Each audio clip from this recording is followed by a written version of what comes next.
Yo, meron tayong nakap sa bench. Ayan, sa bench Pilipinas. Sobrang solid, napakamura lang, nakasale sila. Ayan, diba?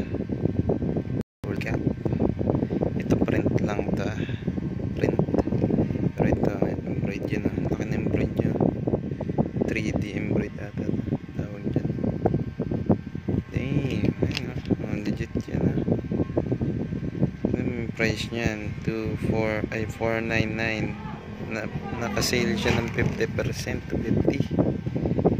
Ayan, ayan pa siya dito. Ayan, mga kasis. Ayun, ganyan, ilalim niya na. Ano lang siya na 4 stitch. Ano niya yung sweatband niya. Dang, napakasolid din ito yung tag niya, parang mamahalin. Bench, score na kayo sa bench sa mga mall. Try nyo kung sale pa rin sila. Meron pa na itong pula, ganito rin tsura.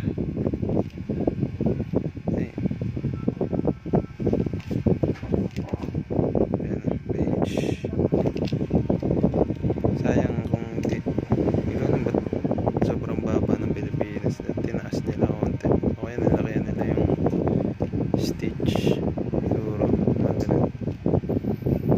Yan.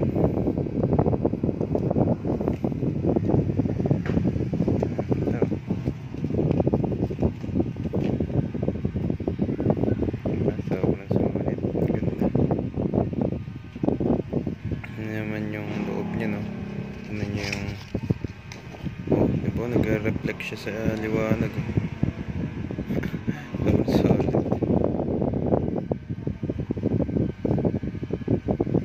May ganito yung may yung Laban Pilipinas na replica lang yun. Naibenta ko ng ang dami ko na ibenta na. Benta lang natin siya ng 500, 450 na ganun. Ayan, replica lang yun, yung legit na nasa 3K resale price, 2.5 ang retail. Ito alternative, baka trip nyo, punta na kayo sa mga bench.